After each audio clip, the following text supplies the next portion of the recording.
Well, then I'm going to go ahead and say good evening and welcome. So glad everybody could make it. My name is John Strong. I am an associate professor at Niagara County Community College, and I've been associated with Shape America for a number of years, as well as the board committee that is the Equity, Diversity, and Inclusion Committee. And I'd like to welcome two of our guests today. First off, I'd like to welcome Ms. Sue Scheppele. And because I'm not great at introductions, I would love it so very much, Sue, if you could introduce yourself. Hi, I'm Sue Scheppele. I'm a elementary physical education teacher. I'm a full-time physical education doctoral fellow at Springfield College. My areas of research are early childhood physical education and culturally relevant and sustaining approaches to teaching those two groups. And I've been a member of this podcast team for, I think we're going on 2 years now, and just very passionate about teaching PE through the voice and lens of our students. Fantastic. And I one piece of research clearly that I didn't do properly was name pronunciation, Sue Scheppele. I apologize for that. I will make it better in the future. That's all right. All my students just say Coach Sue, and all my friends at school say Coach Sue, so it's all right. Fair enough, Coach Sue. And second, I'd love to bring to your attention one of our other guests today, Kyle Bragg. Thanks, John and Sue, for having me on. Kyle Bragg from Scottsdale, Arizona. Huge on advocacy. Huge. I teach elementary PE. Just making sure kids have what they need to be successful, and just really passionate about teaching and doing whatever I can to help them. Fantastic. So, Kyle, you said you're in Arizona right now at the elementary level. You go kindergarten through fourth or fifth? Yep, I go kindergarten through fifth. I'm originally from Illinois. Played golf in college, so that kind of taught me how to facing adversity and things not always going your way, and learning these life skills that kind of led me to where I am today. And also my mom was a big factor of how I teach today. So right on. You said you played golf in college. Where did you attend? Illinois State University. And the interesting thing with that was I got turned down first, and I reapplied after some kind of soul searching and getting my grades up and convincing the golf coach to give me a chance. That finally got in, and it was cool how it all turned out, because that's why I'm here today. All right, go Cyclones! I see you. No, the Redbirds. You're thinking of Iowa State. Illinois State. You said Illinois State. Illinois State, yeah. I'm 0 for a couple now. Sue, you're working on your doctoral dissertation. Where's that at? Well, I haven't submitted it yet. Right now I'm working on a qualitative research looking at the experiences of Black female athletes in high school located in urban settings. But hopefully my dissertation will look at what are the end results of teaching a culturally relevant physical education experience to pre-K and kindergartners. So I'm going to do 2 case studies, one in Houston. I'll teach 6 weeks in Houston and then 6 weeks out here. But I do want to highlight, we missed Mr. Coach Bragg forgot something really important about himself that I would love to hear more about. He has been recognized nationally as a Teacher of the Year. Well, thank you. And I'm really proud of the being part of the Shape America Physical Activity Council as well, to where we can get together on a regular basis to see how we can help students around the country stay active and healthy. So it's really cool to kind of give back and help with the council after my toy year, for sure. So trying to do whatever I can to help not just my kids, but all kids. Fantastic. That's great. The description that Coach Sue gave with regards to culturally relevant pedagogy in her potential utilization in schools, as well as her dissertation. I'm curious, Kyle, did you run into any of that in your formal education when you were at Illinois State? We had a lot of good things in Illinois State in our program, not necessarily about equity, diversity, and inclusion, nor was it about management. And I think both of those are really important. If you don't have good classroom management or don't establish those relationships, it's really, really hard to teach anything, right? So they did a great job of teaching us how to progress and assess and get their attention and things, but we didn't necessarily have as much experience with that. And that's something that I've had to since seek out on my own, because that's something I'm constantly working on. And I would not say I'm an expert by any means, but that's why I'm surrounding myself with experts like you guys and Kenidra and Kate Cox and all these people that know a lot more about it. And that's my job to learn. And that's why I teach my kids, right? If you don't know about a certain topic, you need to find someone that does and learn from them, because we can all help each other.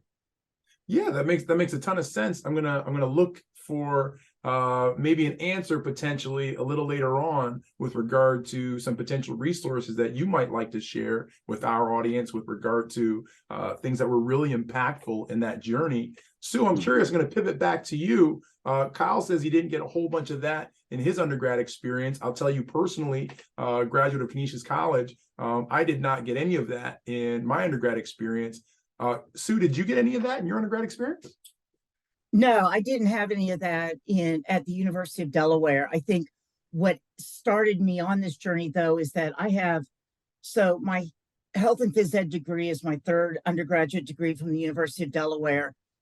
Previously, at UD, I have a dual major in social work and Black American studies, but there's nothing. It wasn't until I came to Springfield College that they have one course that Dr. Simon teaches about like teaching through a culturally relevant lens. But this has been like the first program that I've ever seen. It wasn't anything that we ever discussed. And Kyle, I agree with you too. Classroom management was a huge thing that was also missing in my undergraduate experience. So just for our listeners, I would like to clarify, because what we're talking about today, our subject line is bringing a culturally relevant perspective to physical education. So just because you are a resident specialist, I'm curious, Sue, how would you define, help our listeners recognize what it is to be a culturally relevant pedagogue? Well, there's three characteristics of, and the thing about one thing I want to point out about culturally relevant pedagogy is that it's not an instructional strategy. It's not like teaching games for understanding or the sport ed or cooperative learning, but it's an approach to teaching. And some people would say, Kenidra has said it, it's teaching through the lens or the voice of your student. It's one, having high academic expectations for them, or in our, or just high expectations curriculum wise in our subject. Being fluent in another language, meaning immersing yourself in the community, or knowing the communities that your students come from. What are the different communities? What are the different cultures that they come from? And two, to be critically conscious, to understand what's going on in the world and how does that affect our students and how does that impact the things that our students' communities go through. So when you think of what your students are going through, Kyle, and the relevance of what Sue's referring to in your instructional space, what are some explicit pieces that you think that are maybe outside of where you're coming from, where your undergrad kind of left off and you picked up the slack and said, I got to think about these things? What are some of those pieces that you're bringing to your students? Well, I think empathy is a big thing, and understanding what others are going through, whether it's through role play or, seeing body language. We do partner acceptance levels, and that's from Barb Borden. So we have a picture of level 1, 2, 3, and 4. So when we get a random partner that we're maybe possibly not best friends with, we're still going to respond with at least a smile, and that shows that we care about them. And we talk about how body language and words really matter, truly matter. And that can make the difference in a kid. If I see, John, that I'm partners with you and you smile, and how do you think I'm going to feel, right? So making sure that, it's not just what you say, it's how you say it, it's your body language, understanding, you might not always be with your best friend, but that's a great opportunity to make a new friend and to be open-minded. And just these little things that, we can't assume that parents are teaching them these things. And, I have kindergartners, right? So I have to teach them, about emotions and about things that they might not have had, because those are going to be really important to be able to manage those emotions, to be able to make friends, to be able to cooperate in everything that they do, whether they want to be a dentist, a teacher, a lawyer, work in the fast food, everything. You're going to have to cooperate and understand what people are going through. So that's something that I have really focused on, and not necessarily learned that in college, but I've learned that since, and surrounded myself with the people that know a lot about it to make it more effective. Well, you bring up an interesting point. If not learning about it in college, and going out on your own and learning about it in the aftermath, there's obviously age appropriateness when it comes to what can we expect out of a kindergartner as opposed to what can we expect out of a fifth grader. There's going to be a differentiation in those spaces, and therefore there are going to be levels and steps that we should really understand. I can't expect a 7-year-old to grasp that just yet, pre-operational, what have you, and maybe later on they can grasp that. What resources brought you to that assuredness that you could actually make that a part of your curriculum? Well, first of all, how I was raised, like I said, my mom has really, raised me the right way. And I found out, obviously there's more than just the psychomotor domain. So I'm really making sure I hit that affective domain where, some people either skip or just don't highlight. But I'm finding out that if I really hit that affective domain early, I can actually save so much more time, because now, let's say we're throwing and catching, and John and I, we're working together. We've already established how to help. We've already established these relationships, but now I have more experience. I can now help you, John. So really teaching the, how to help, how to see that people might be struggling and how to step in and help. So teaching these skills actually save you in the long run. And now you put less stress on the teacher, in my opinion, because now we have all these different teachers that are kind of helping the class run smoothly, right? So, and plus you can get a lot, just an example, let's say we're tossing into a bucket. You can toss into a bucket for points, or you can toss into a bucket and see how many food items that we pretend they are, that we can now collect to give to our food drive, to give to people that don't have any food, right? So we're still accomplishing the underhand tossing objective, but now we're making it in a real world application. And now they can feel so good about getting food. So they're not getting it for points, they're getting it to help someone else out. And I will ask them at the end, how good did it feel to help someone else out that might not have had food? And then it leads to another discussion. So I think sometimes people think it's either one or the other. It's either affective, teaching them certain things, or teaching them how to underhand toss. But if you really plan out your lessons effectively, you can actually hit multiple things at once. So when you're looking at your lesson planning, right?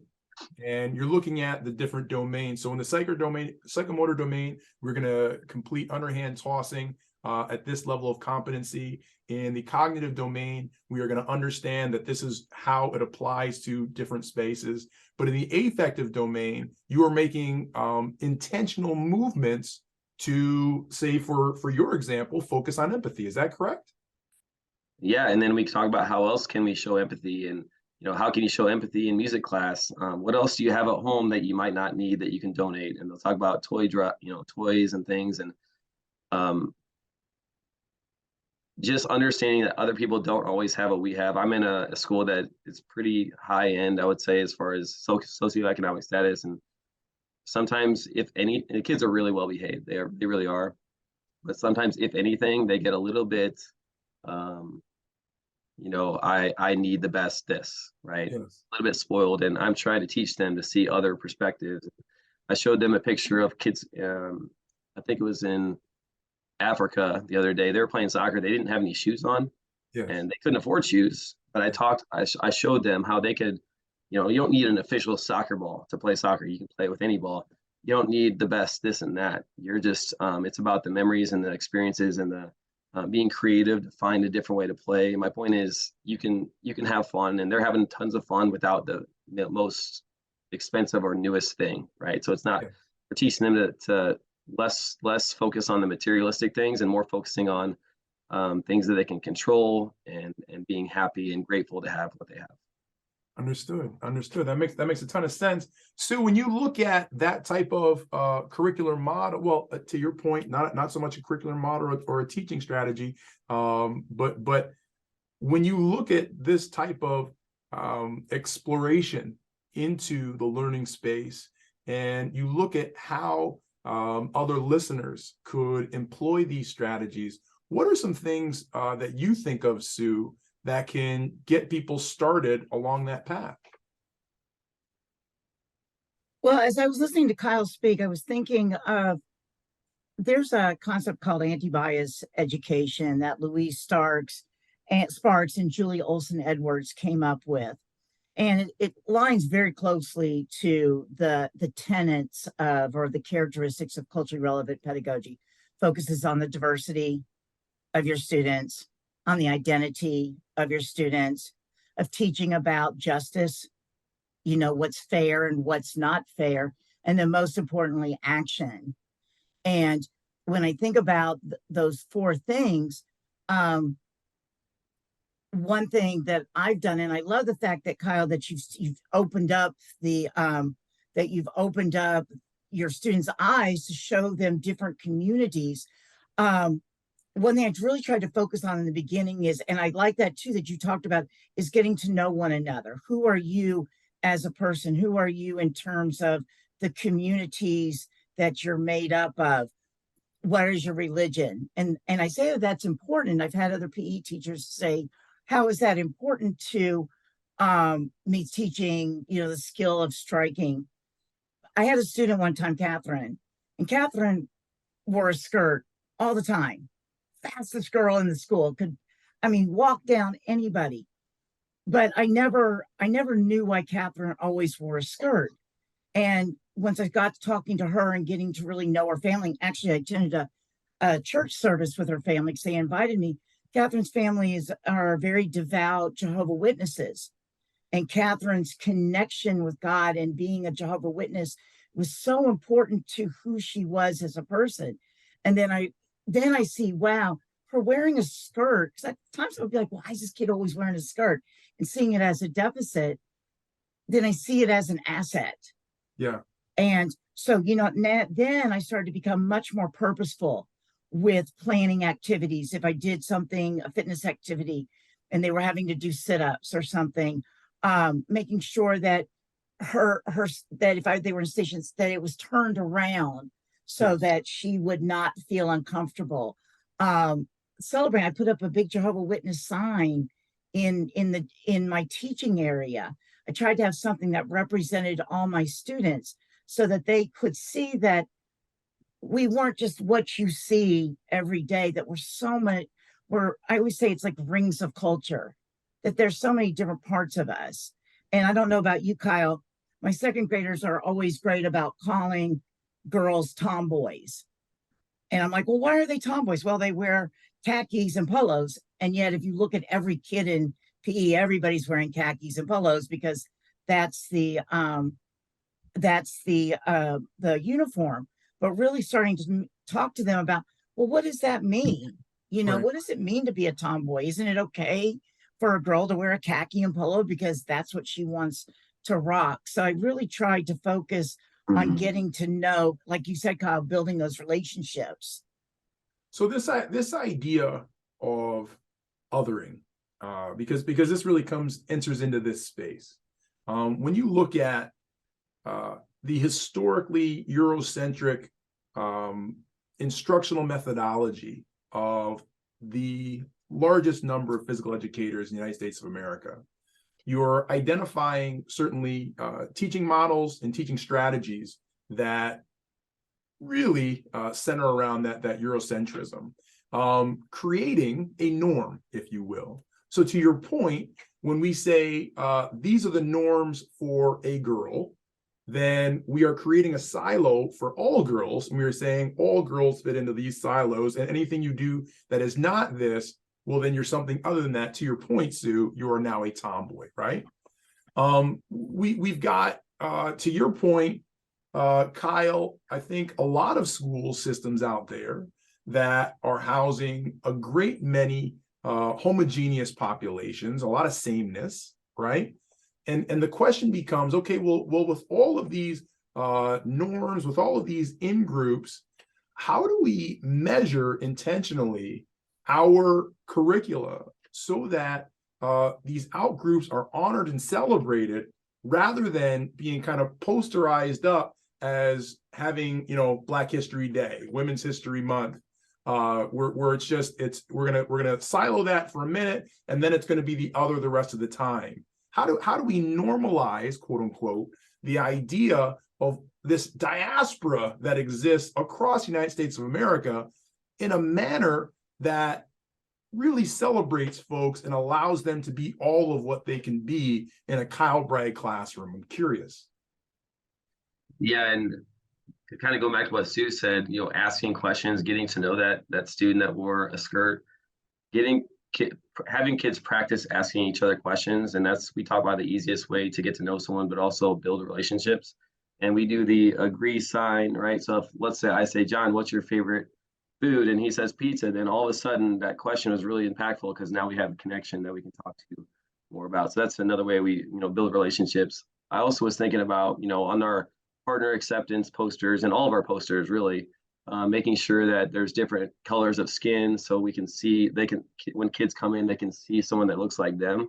So it's almost normalizing it more and making sure we're celebrating everyone. So everyone has, oh, that he looks like me, right? And making sure we're celebrating that, right? We see that we're different, but we want to make sure that they see someone that at least one person that looks like them so they can relate more, so they feel more comfortable. But also, like when we get new students, especially from other cultures, I always ask them if they have like a favorite activity, and I give them a few days to, if they want to, they can actually teach the class, and almost always they do, whether it's a dance or maybe it's just like a word that they want to teach us, something as simple as that. But giving them that leadership opportunity to where, we see you, we respect you, we are including you, but not just that, we're actually giving you time to shine, right? And it's super cool to give them that confidence. And all of a sudden, instead of being afraid because maybe people look different than them, they see that we're fully invested in them and we gave them that time to shine. So just taking, it doesn't take more than a few minutes, right? But it could mean the difference to them. I remember I had a kid from France that spoke like very little English, and we had this Google Translate thing that we worked back and forth. And after a while, I didn't need Google Translate, and she started getting this biggest smile because I've shown that speaking French is really important to me because of her, right? And then so just small little things like that to making sure students feel important and making sure they see people that, I don't know, just making sure they feel included and doing whatever you can proactively, right? Don't wait until, hey, what should I do? They're here. Well, you should have had that plan before. Yeah, that makes plenty of sense.